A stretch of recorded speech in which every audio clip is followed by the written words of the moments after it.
A biblical perspective on life, culture and current events. This is 2020 on Vision. On a Tuesday, we like to check in with Greg Bondar, the national spokesperson for Christian Voice Australia, national think tank and advocacy group for families, liberty and faith. Hey, Greg, welcome back. Good morning, Neil. Thank you for having me.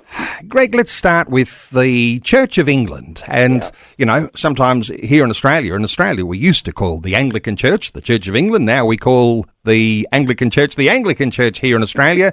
But in England, it's still the Church of England. And they've been going through all sorts of processes around how they deal with same-sex marriage. You've been monitoring this along. What's the latest?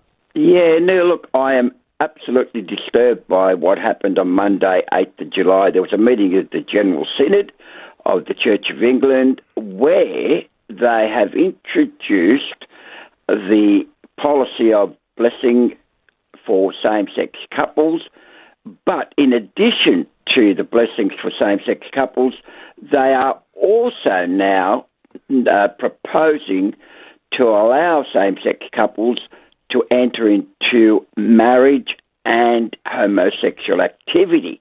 And this, we're talking here about, ministers and pastors of the church here, Neil. So this is a total mockery of what I think the biblical worldview should be in regards to marriage. And also, this is a disturbing resolution from the General Synod of the Church of England now. Well, a significant departure from biblical ideas around marriage. And as you say, and lots of people no doubt will agree, a mockery that is happening in the UK. As I understand it, the vote only very narrowly passed. Yeah, absolutely. Now, if you look at it, the ship, it only passed, short of 2 votes. So what happened is 5 bishops abstained, two clergy abstained, and 2 laity abstained.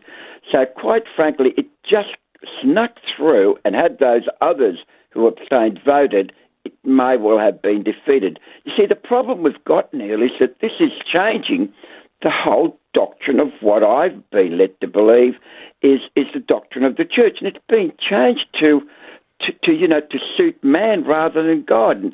And I am so disturbed by this because, this is going to allow clergy to now enter into same-sex marriage, get married as if it was a wedding, and enter into homosexual activity. Neil, where are we going? Surely something has gone wrong and we've got to speak up. Okay, just confirming, this is happening in the UK. Correct. It's not in Australia, Correct. We might say, yet. But this came with a motion passed by an organisation called the Faith and Order Commission. Yep. What's that all about? Well, basically, the Faith and Order Commission advises on theology and doctrine, and it's been looking for a way for clergy to be allowed to enter same-sex civil marriages and be allowed to have homosexual intercourse. So what they're doing is they've now put this forward, and that particular motion has been passed. But more importantly, Neil, what is this going to do in terms of the church? Well, it's split because, quite frankly, there's an evangelical coalition called the Alliance that has stated after this particular resolution that we do not believe that it is possible for us to flourish within the Church of England's current structure. So talk about splitting the church now. It's interesting. We don't want to get off on a tangent. There's plenty of things for us to cover. Yeah. But the tragedy when churches split, and we've seen this here in Australia, the Uniting Church. We've seen this even with the Anglican Church here in Australia too, around some similar issues. There's that nobody wins. Nobody wins when there is a split. And that's because people lose faith in God, faith in the church, and they don't just drift off into another church denomination. They drift off and somehow or other left dangling. And that's the tragedy. Exactly. And you see, what I'm finding, Neil, is, and I think people will agree with me, that the liberal churches are collapsing all around the world, and the faithful gospel-proclaiming churches are growing. Neil, I looked at 2 Timothy 4, especially verses 2 to 5, and there's a little bit in there that I want to just quickly bring to your attention, and it says, For the time is coming when people will not endure sound teaching, but having itching ears, they will accumulate for themselves teachers to suit their own passions. Well, Neil, that is what's happening now with this resolution. You know, we are promoting same-sex marriage, we're promoting same-sex sexual activity, and you know what? We're trying to please man rather than God, and I find that totally unbiblical now. Well, Greg, as we said, this is happening the UK. We've had our own issues here in Australia. What's your heart for churches, whether they be Anglican churches? They could be all sorts of different denominations, and lots of denominations continue to work through this, and there's accusations that there's white-anting that happens in every denomination around moving towards acceptability of these same-sex marriages for not only for people but for clergy as well. What's your heart, perhaps an impassioned plea for what churches are doing here? Yeah, look, Neil, I get the opportunity to visit a lot of churches, all denominations. I preach the Word of God, I preach the gospel, and you know, what I'm finding is that I cannot believe that a simple subject like sex can actually divide a church. I mean, I think we've given in to our passions, to our world secular view rather than a biblical worldview, and it really aches my heart that you know, I'm seeing this happen, because why are we allowing a simple thing like sex divide a church? You know, Neil, there is something wrong, and I know what it is. The fact is that we're, you know, being influenced by the devil, for want of a better phrase, because what's happening here is, you know, that we're quite frankly, we're going to the secular way of living, and we're trying to now deny our Christianity in many ways, because, you know, a biblical worldview says to me that what's being debated or has been debated at the Church of England in the UK at the moment is totally unbiblical. And for me, you know, doctrine, there's an inconsistency with the doctrine of the church, and quite frankly, Neil, you know, the departure from the doctrine leaves me saddened, and there's only one recourse, and that is prayer, Neil. And just come back to this thought that when churches liberalise, they're literally on a pathway to destruction. They're dying because, as I understand it, there's real statistics that will show that those who don't depart from the biblical foundation continue to grow, and those that are liberalising continue to die. This is something that I guess we ought to be all concerned about. Absolutely. Now, you have to look at what's happening in the US, and don't forget the US is a great example of what can happen here in Australia, and churches have split. We're talking about the Methodists. Quite recently, there's been more split from churches because certain resolutions of synod of various denominations have gone down this LGBTIQA route, and quite frankly, Bible-believing Christians are now saying, I don't want to be part of that church.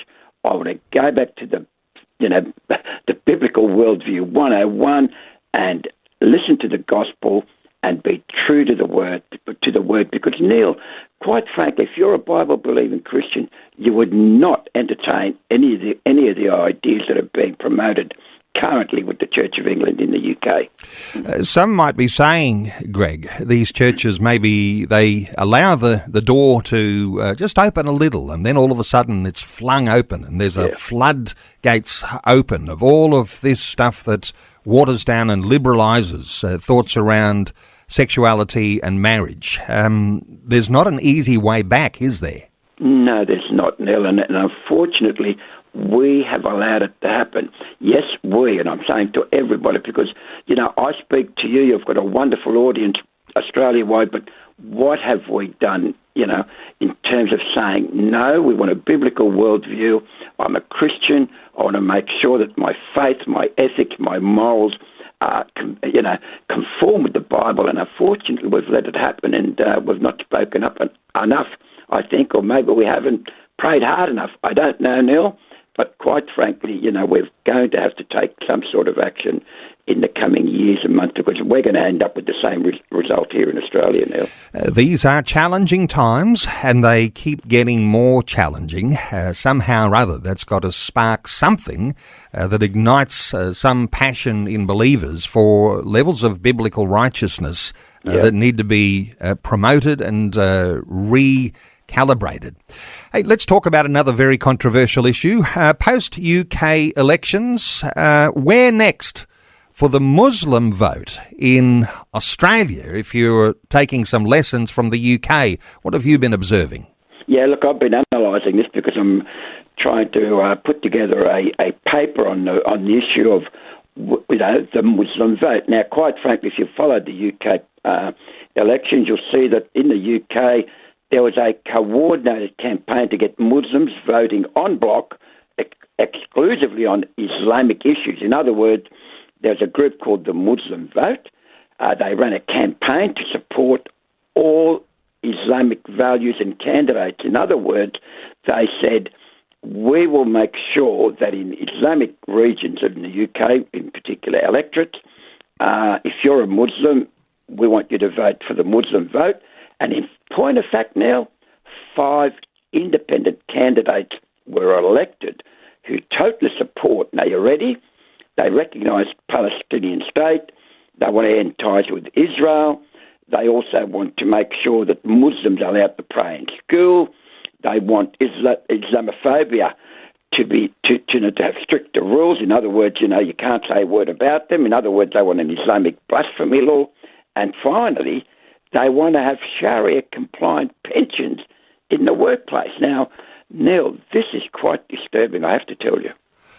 It is. And what we ought to be thinking about is if there is a lesson to be learned here, and whether we think our political leaders have the backbone or the understanding of what is potentially ahead, and ways that they might sort of maybe head that off at the pass, because I think most of us will agree that an Islamic movement that moves towards a Sharia law, even for Australia, would be a tragedy. It would be a dreadful thing that could happen in a nation like Australia that's birthed in its Christianity and that has all of these hard-won freedoms. But let's just bring us to an Australian thought or two here. Is there, do you think, an Islamic party to come here in Australia? Oh, absolutely, Neil. You see, I've been studying what happened in the UK, and don't forget, my research shows that where there was a Labor candidate and a Muslim candidate in the UK, the Labor lost out to the Muslims. So the same thing's going to happen here in Australia, because what's happening is there are candidates with their coalition or Labor are actually adopting Islamic viewpoints so that they can be re-elected. And what's happening, Neil, is that, as the Muslim population grows, boosted by immigration, there's going to be an increased influence of Islam in Australian politics. So the problem we have is, come the next federal election, will there be a so-called Muslim vote? And it's already been suggested by the Senator, Fatima Payman, as you know. She's saying that there ought to be candidates, and I think this is going to, it will be the political death of Christian politics now if this goes ahead. And you might be able to identify where that's happening, as you say, what happened in the UK and what may be happening in Australia now. Our mainstream political parties, let's just say the Labor Party, the Liberal National Party, certainly the Greens Party, but adopting Islamic policies and, in the sense of, we're just here to get re-elected, not going to stop this group at all, because Sharia law might be the ultimate end goal for what those Islamic parties might want to bring. But, no backbone, no political will to say we need to keep that out of our nation. Yeah, look, you see, what we need is a bold and unashamed Christian church that's going to be able to resist the increasing pressure that is gradually Islamizing Australia. See, what's happening, Neil, is that the church keeps saying, don't get involved in politics. Well, hang on.